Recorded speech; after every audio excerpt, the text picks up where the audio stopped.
Tidak benar ada penolakan dari rumah sakit. Saya secara khusus sudah memanggil kepala dinas. Mohon maaf, memang komunikasi yang terjadi karena warga Baduy ini mungkin bahasanya tidak ini, sehingga ada hambatan itu. Malah bahasa juga yang dipermasalahin. Oke lah, terlepas dari itu semua, setidaknya pihak rumah sakit ini punya rasa belas kasih terhadap orang yang sedang terluka. Bayangin aja, malah ditolak. Si Repan ini jalan dari Cempaka Putih sampai ke Tanjung Duren demi mendapatkan pertolongan. Bayangin, orang terluka jalan sampai sejauh itu. Dan satu lagi nih Pak, warga Baduy itu memang tidak punya KTP Pak, makanya kemana-mana mereka itu berjalan kaki. Buat rumah sakit terlepas dari kasus ini, kalau besok-besok ada hal seperti ini, tolonglah ditolongin, dibantu dulu. Jangan takut nggak dibayar, dibayar kok, dibayar. Warga Baduy itu ada warga yang original. Dia guru bagi peradaban bangsa, guru ketahanan pangan, guru kerukunan, guru kelestarian alam, dan guru terbangunnya kesempurnaan antara hubungan manusia dengan alam. Untuk itu, saya mengucap terima kasih banyak orang yang bercerita tentang Baduy hari ini.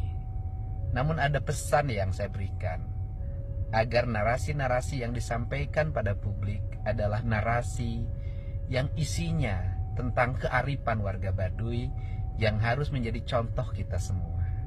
Gubernur DKI Jakarta udah klarifikasi kalau rumah sakit itu menolak Revan bukan gara-gara nggak punya KTP, tapi gara-gara terkendala masalah bahasa, Cana. Oke, mungkin Baduy punya bahasa sendiri yang nggak semua orang ngerti. Tapi maksud gue gini loh, untuk semua rumah sakit gitu kan, bisa nggak sih kalau ada pasien urgent yang datang, itu jangan dulu diwawancara gitu, tapi kasih dulu pertolongan pertama. Apalagi si Revan ini kan jelas ya, dia tuh sakit apa, lukanya gimana gitu kan kelihatan gitu kan. Harus ambil tindakan apa, itu kan langsung gitu kan kelihatan harusnya ya.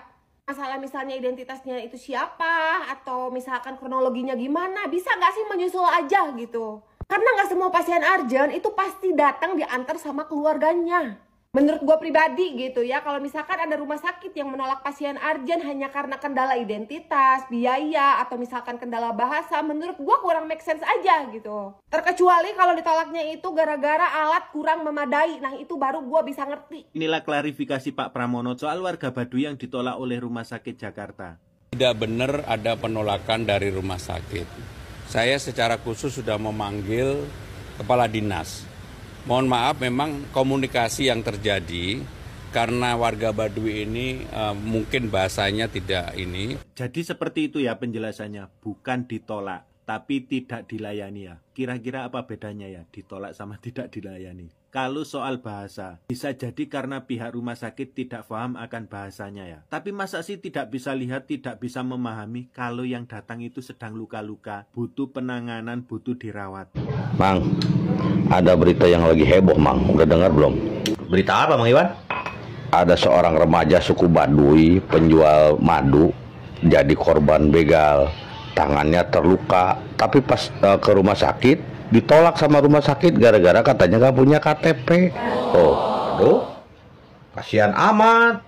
Iya, kasihan. Nah, kalau saya dipikir-pikir mah ya nih, klinik dokter hewan, semua pasiennya nggak punya KTP, Bang Iwan, tapi tetap diobatin. Ya, itu mah beda, kan ada orang yang bawanya, ada orang yang tanggung jawab gitu. Oh, ya kalau gitu mah berarti permasalahannya bukan karena KTP atau ditolak, tapi karena tidak ada orang yang bertanggung jawab buat biaya pengobatannya. Itu berarti. Ah, kalau soal itu mah gampang, Mang. Yang penting mah obatin aja dulu, kalau perlu mah dirawat. Nah, besoknya pihak rumah sakit lapor ke polisi kalau ada korban begal yang lagi dirawat di rumah sakitnya. Dari dasar itu kan tagihannya bisa ditanggung oleh pemerintah, Mang. Oh gitu ya. Iya, iya. Berarti berarti itu mah karena dia korban begal, Mang Iwan, makanya dia ditolak. Lah, kok gitu, Mang? Ya karena pihak rumah sakit tidak mau terlibat lebih jauh. Takutnya malah dijadikan saksi, ntar urusannya jadi panjang. Ya kan kalau urusan sama polisi mah selalu panjang, Mang Iwan. Oh iya, buat perpanjang SIM, perpanjang STNK gitu ya. Pinter sih memang, bisa punya pikiran ke situ gitu. Biasa itu mah berkat ini kopi Doraemon. Kopi Doraemon. Tapi sih dengar-dengar beritanya katanya ini kabarnya udah sampai ke gubernur, Mang. Nah, kita tunggu aja. Seru nih kalau gubernur udah tahu mah. Bisa-bisa itu rumah sakit abis diomelin, abis dirujak sama gubernur. Bapak ing teh atuh. Tar dulu, Mang. Jangan husnuzon dulu atuh. Nah, kok jangan husnuzon dulu? Biasanya mah orang-orang kayak gini. Mang, jangan suujon dulu gitu, bukan jangan husnuzon dulu. Gimana sih? Ya iya, jangan husnuzon dulu. Ini kejadiannya bukan di Jawa Barat. Emang di mana? Ini kejadiannya di Jakarta, mah, bukan di Jawa Barat. Ayo Mang Iwan. Mang Iwan dendam sama saya. Dendam gimana? Ya itu sekarang Mang Iwan ngasih beritanya sepotong-sepotong, nggak lengkap. Apa gara-gara kemarin saya ngasih berita sepotong-sepotong juga nggak lengkap? Jadi mau balas dendam gitu? Biar nanti saya salah ngasih opini, salah ngasih pendapat, terus diserang sama netizen gitu. Hah? Mang, Apa? Kopi dulu. Oke.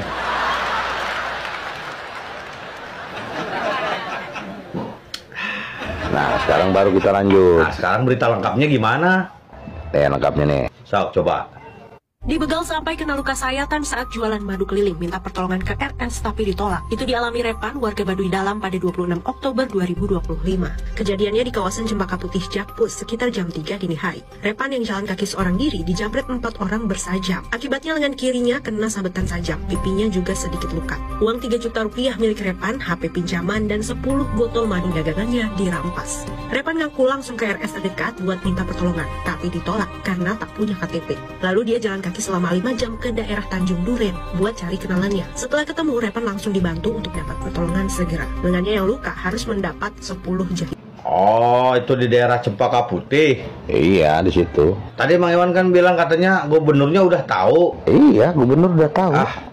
Tapi saya mah jadi ragu-ragu kalau gubernur Jakarta mah, Emang kenapa?